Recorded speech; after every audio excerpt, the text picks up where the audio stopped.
Ladies and gentlemen, today is also Balmiki Jayanti, and on this day we have the pleasure of seeing a film on the Ramayana. It gives me great pleasure to bring before you this film, which was the making of my film was sponsored by the Ministry of External Affairs, Government of India, and it is an unusual film because it was shot in 10 countries, showing the Ramayana performances and showing how the Ramayana is so greatly respected, so much a part of the culture, not only of India, but of so many countries.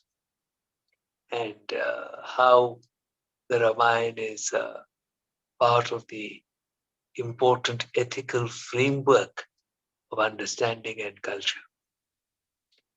So, ladies and gentlemen, with great pleasure, I request Arun to please run the next film. Thank you.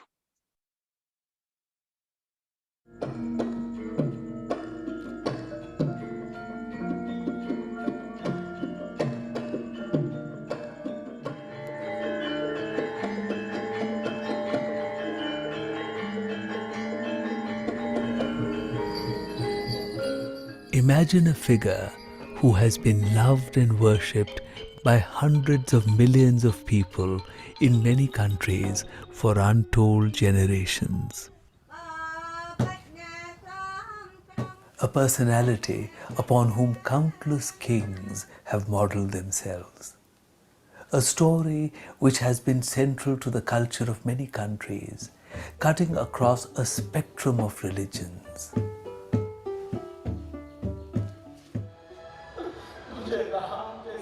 An epic which has shaped the lives and daily behavior of millions and provided them an ethical framework on which to build their understanding of their duties in the world. We are speaking of the Ramayana, one of the great stories of the world. The story is fascinating and very simple. It centers on Rama, the Prince of Ayodhya in India. He is exiled by his father and sent to the forest for 14 years. His faithful wife Sita and his loyal brother Lakshmana follow him to the forest where they live. Sita is tricked and abducted by the powerful and evil King Ravana. He takes her off to Lanka and keeps her in captivity there.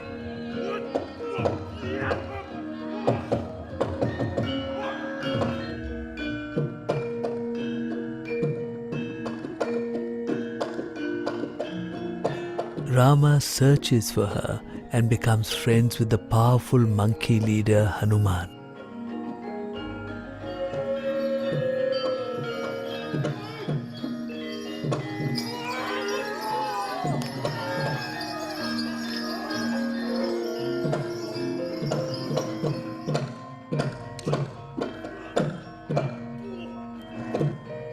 Ravana is killed and Sita is brought back. That is the essential outline of the story.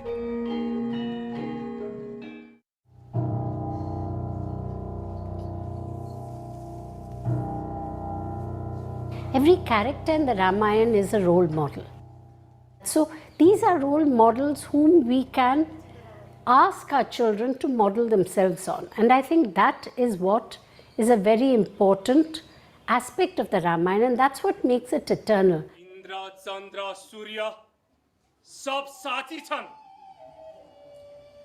Sita meri hun, maile unko raksha garchu.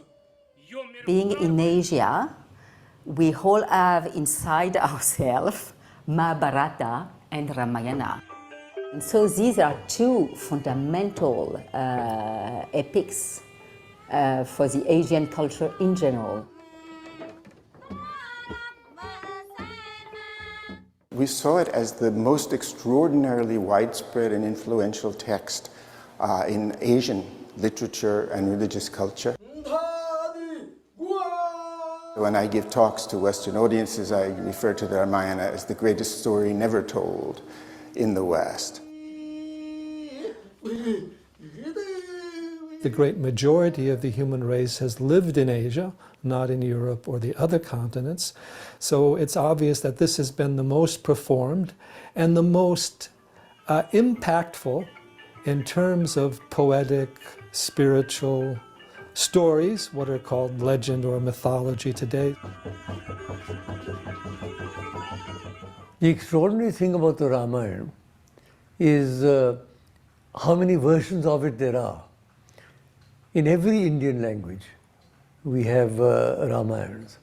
Of course, the original Ramayana is written by the great sage Balmiki, the Adi Kavi, the first great poet of India.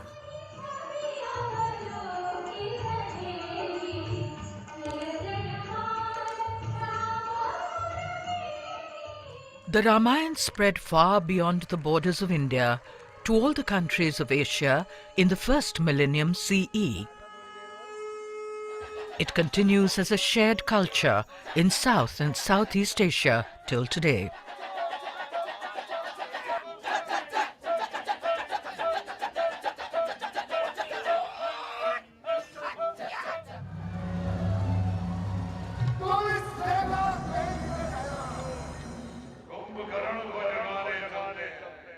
This film provides some glimpses of Ramayana performances across South and Southeast Asia. The focus is on 4 of the principal characters who continue to fascinate people till today.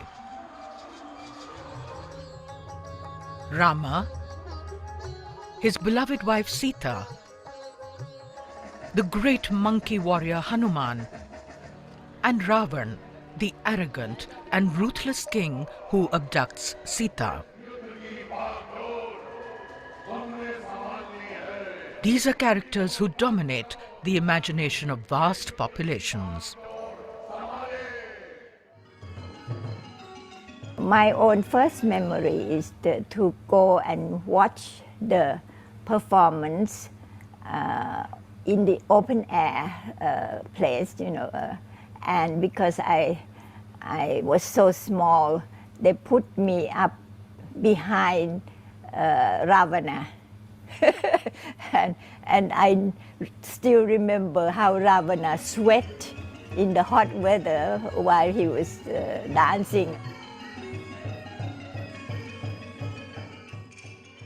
Like even before elementary school, in the Thai language subjects, we would study Ramayana again and again, year by year, in the different parts of the stories. If you're Thai and if you have enrolled in the educational system, you must have read Ramayana. Yes. Now I am 72 years old already, but I know about the story when I was 5 years at the primary school in Luang Prabang. The character of Param is very important for the Lao people. Everybody, Indonesian people, know about Ramayana story. Actually, especially in Java and Bali. But everybody knows about Ramayana story. The Ramayana story tell about love and peaceful in the world.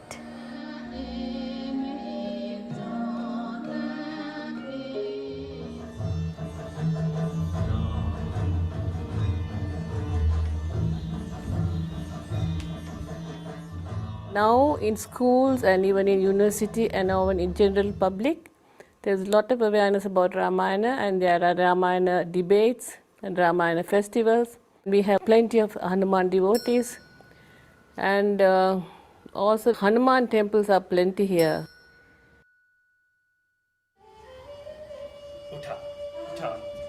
Ramayana has been part and parcel of Nepali cultural life.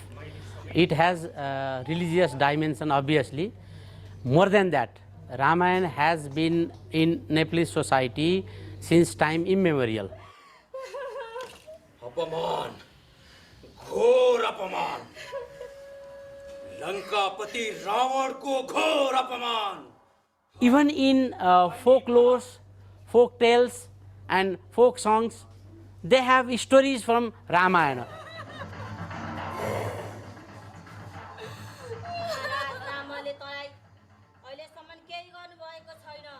Sita still represents a daughter in perfection, a mother in perfection, a queen in perfection, and knowledgeable person in perfection. And from the Nepal's point of view, she is someone who is always with us.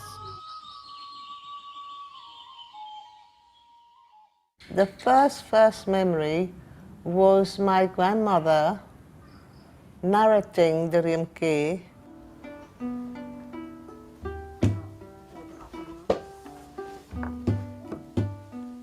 And this epic, written 2,000 years ago in India, I mean, is still going strong in old Asia.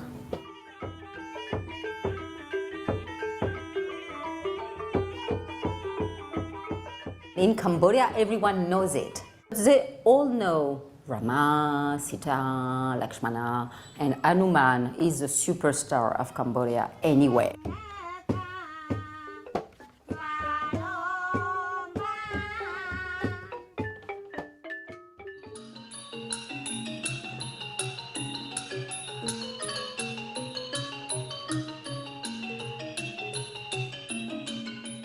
In Southeast Asia, certainly in the Buddhist countries of Southeast Asia, Cambodia and Thailand, Rama is seen as an ideal king. And so kings have, in Southeast Asia, have always, and in India too, of course, sought to model themselves on Rama. They've used the name Rama sometimes. And there's all kinds of symbolism and royal ceremonies and so on that are trying to associate the king with Rama, Rama being the ideal king of Dharma, of righteous behavior.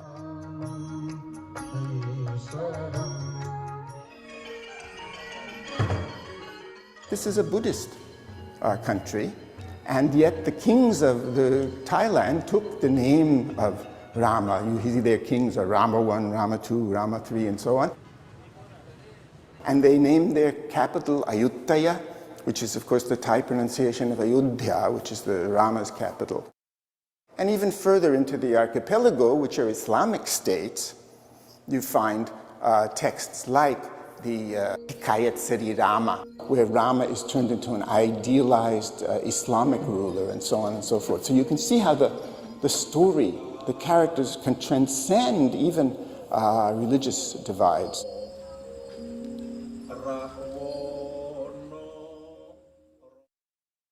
The ethics of ideal king can be found in the Ramayana, in the Ramakien. And the king is not an absolute person who would follow his own inclination. He listened to the people, he is concerned with the welfare of the people, and so on.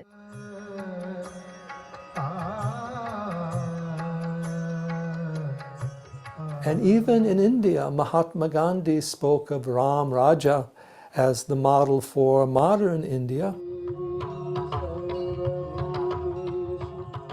Gandhiji was a great devotee of the Ramayana. He quoted it often and referred to it many times.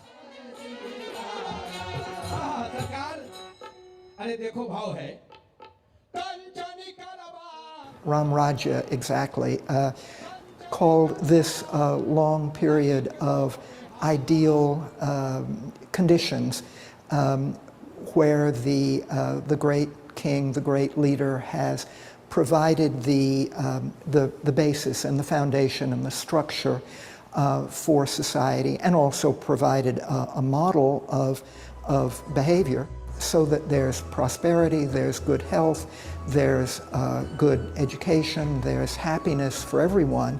This idea of the Ram Raja has always, for centuries and centuries, been an ideal to strive for.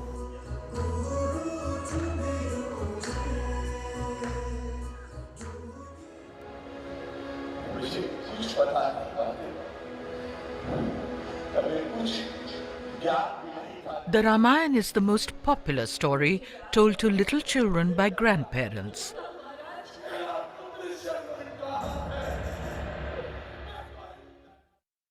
Puppets and shadow puppets have been used to tell this tale.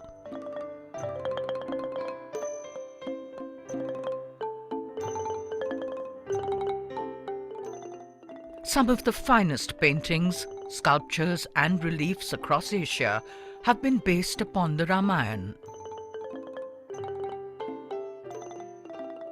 There's a 9th century temple in central Java that has very extensive stone reliefs of the Ramayana story.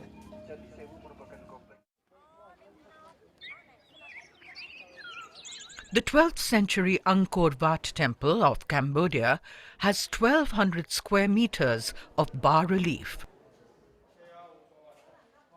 This has the most extensive depiction of the Ramayana theme anywhere in the world. One of the most beautiful depictions of Ramayana in paintings is found in the palace, royal palace at Bangkok in Thailand. And these paintings are superb, painted in gold. The complete story of Rama is depicted.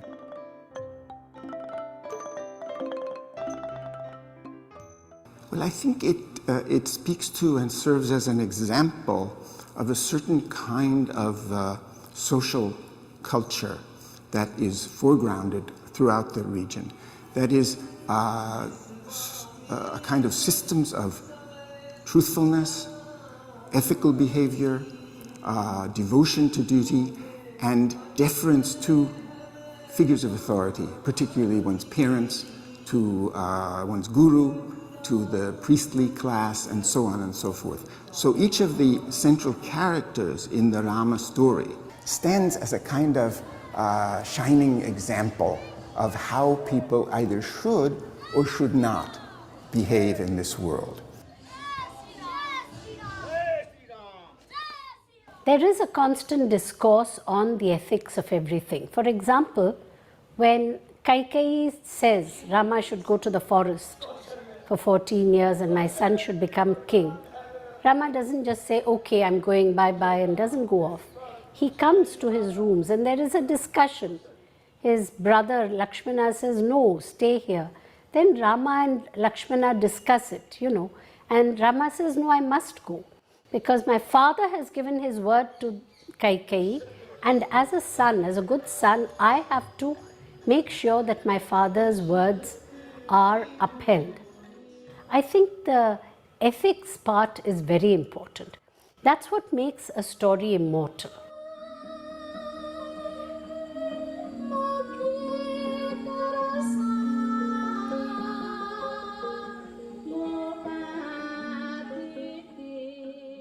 Ram is an example of our living today. So I think it's kind of a knowledge we give the kids that what kind of life you should lead, a Ram kind of life. Sita, his wife, the heroine of the story, although she suffers terribly through the story, is also held up as an example of the perfect wife, the pativrata, who follows her husband into penury, hardship, and so on, even though she doesn't have to. He tries to get her to stay at home. She argues against it.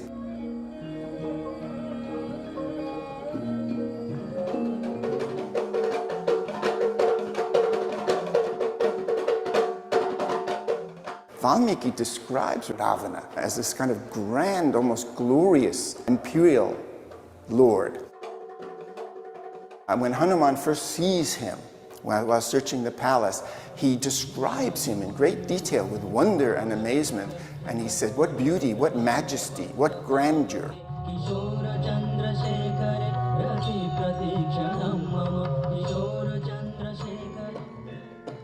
Ravan is that misappropriation of divine virtue that needs to be overcome.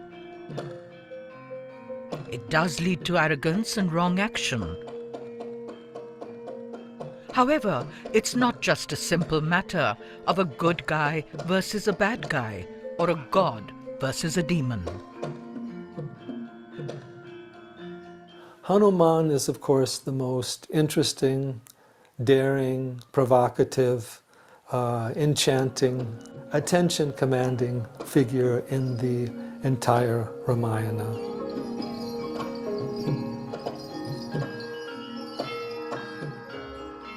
Hanuman's devotion to Rama becomes an exemplary act of devotion to God. But a very, very popular figure, and in fact, probably the most widely worshipped divinity in India today.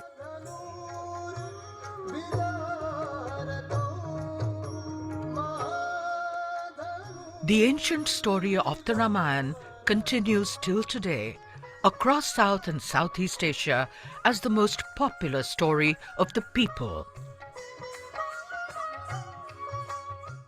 It is found in comic books and in the most watched TV serials of the region.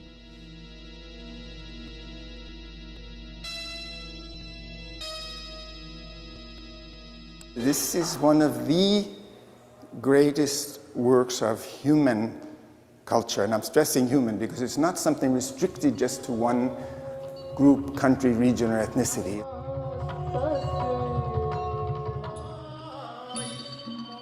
From what we witness at UNESCO, we know that Ramayana has a world significance. I mean, of course it's coming from India, but it has irrigated all Asia.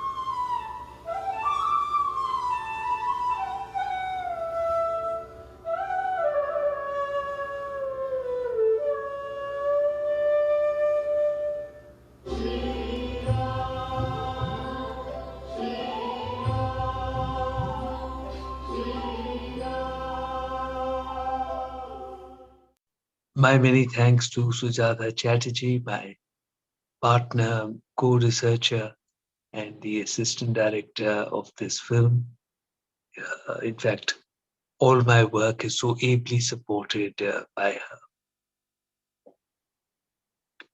My thanks to the Asian Art Museum, San Francisco, where the American premiere of this film was held, to a bursting hall. In fact, I believe extra chairs had to be put in that evening for this screening. And the film was very kindly supported by them.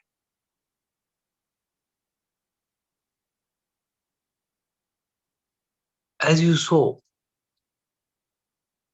it is most likely that this story, the Ramayana,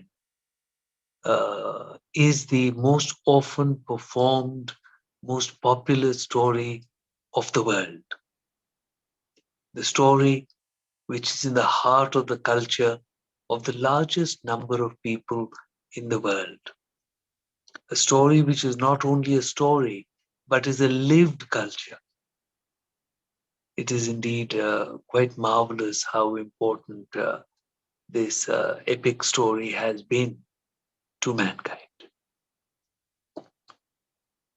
We had spoken earlier on earlier Sundays about the deity Vishnu and how he represents, how he stands for, how he is the one who keeps harmony, peace, harmony, prosperity, the continuance of the natural order is ensured by him.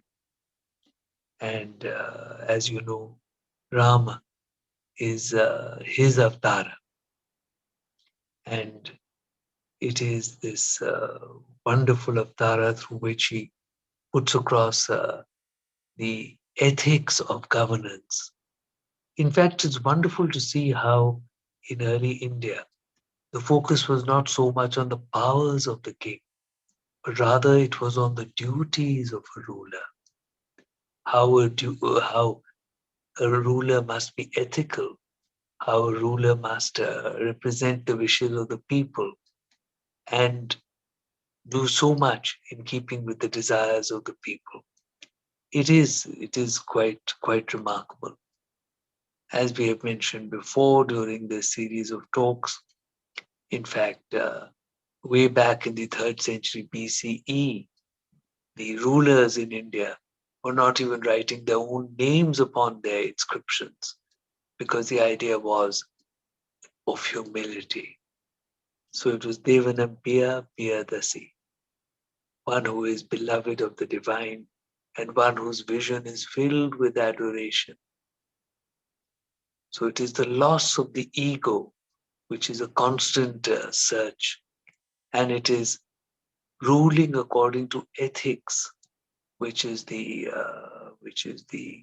aim of every king in this great tradition of kingship. I'll be very happy to answer any questions. Thank you. Benoy, this is excellent. Today we don't have kings, we have democracy. So it becomes like upon us to act with ethics. So it's we need a new story. It's like, who's the ideal citizen of a democracy? Instead of just being who's the ideal king? So either we can learn from Rama, but we need a new story. Very interesting. This reminds me of ancient Indian history, because the Indus Valley civilization, according to the understanding of all the archaeologists who have worked on it, was definitely a cooperative culture. There was no kingship. And as we know, it was not only technologically very advanced, not only were these cities beautifully made, but it was also commercially a very successful culture, trading with other parts of the world. So we had a very successful cooperative culture to begin with about 4,000 and 5,000 years ago in our subcontinent. Subsequently, in the BCE period, foreign travelers to India, Greeks, Persians, and others, have noted that it was democratic tribes that we had. So way much before the Western world discovered democracy, there were these democratic tribes. And very gradually, the rule of these tribes became hereditary. It took a long time for it to happen. Eventually, it happened that it became hereditary. And of course, they were rajas that came into being. Important to understand that these rajas were not at all like kings, for instance, in Europe and other places, where they had a very absolute rule, and where they used to, in the medieval period, for instance, across Europe, kings really used to do anything they wanted to do. However, the Rajas are constantly bound by the rules of ethics. And this is reflected even in the stories, the Jataka stories and other stories, where you find that very often you have the story of a prince who is saying that he has been banished from the kingdom by his father because of the desire of the people. The people feel that he had done something wrong, so the king acts according to the wishes of the people. So, in many senses, that spirit of democracy continues well into the later period, even when you have Rajas. But what you say is absolutely fascinating, that we need another story. It's a fascinating thought. Thank you. Enjoyed it once again, story through these pictures and bring out the beauty of Ramayana all over the world. But I think to a question that Arun raised and you commented so beautifully, what we really need to do is reflect back on the wisdom that was passed on by Sri Krishna more than 5,000 years ago. He said, "Vihaya yah kaman sarvan, pumauscharati nishchaya, nirmamo nirahankara, sashantim adhigacchati." So once we have an understanding that nothing really belongs to us, everything we discard, all our ego,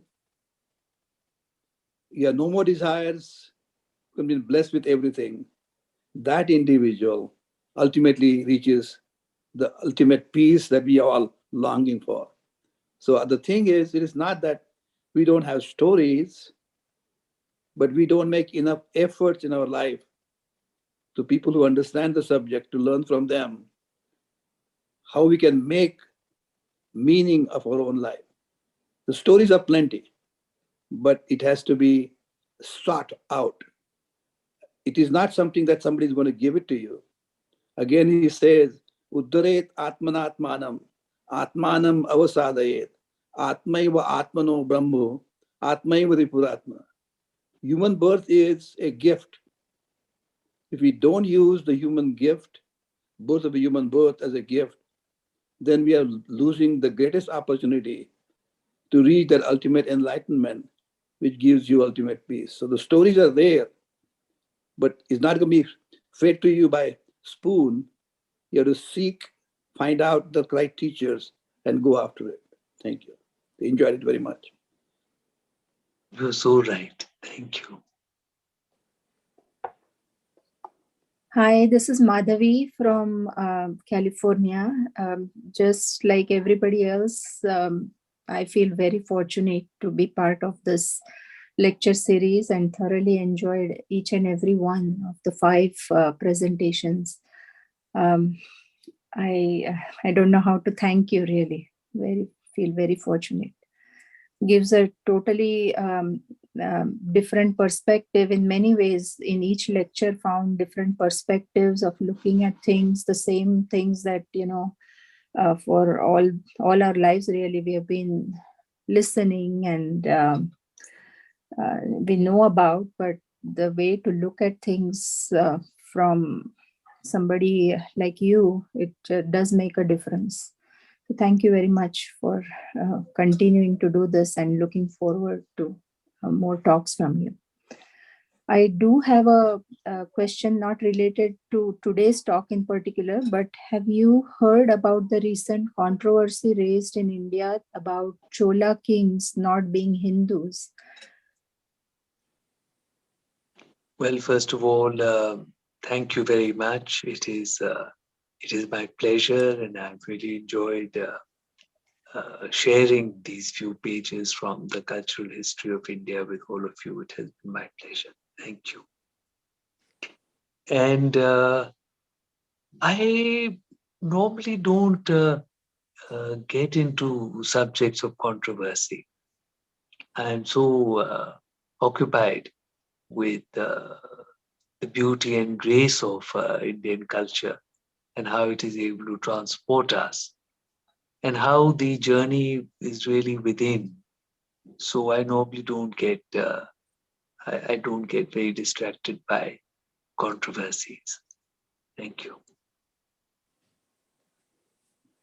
My only concern about this is that you and people like you who have the authority, who have really delved into history, and perhaps, like I said, authority, you have that to talk more and settle some things when people bring out the wrong history, people who are not really credentialed for this. When they talk about it, perhaps it would make a difference, just a statement from somebody for laymen to know what is real and what is stirred up for no reason. Yeah, I see what you mean. And, certainly, I see what you mean. It's just that I keep so far away from the turmoil and confusion of, the material world, and keep myself free to talk to you about all those beautiful things that I have shared with you over the past Sundays. So it does help to keep my own mind peaceful and still. So please excuse me that. Thank you so much. I do appreciate your suggestion. Thank you. Beautifully answered, Benoy. Frequently, I recommend to some of my friends here is we have to be more like a bee and not like a housefly. It doesn't matter what kind of flowers are in the garden or outside. The bee, honeybee, will always find the beauty of each of the things around us. And the housefly, doesn't matter how many beautiful things are around, he'll always seek out the area which is dirty, dusty, and moldy. So I think what we have to really is follow the advice and behavior of certain individuals who are enlightened and not try to pursue the method of current day so-called leaders. So, thank you. Thank you very much.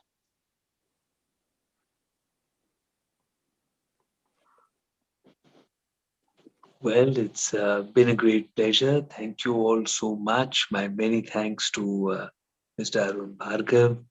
And yes, I will be very happy to speak again. We could work something out. And once again, thank you so much.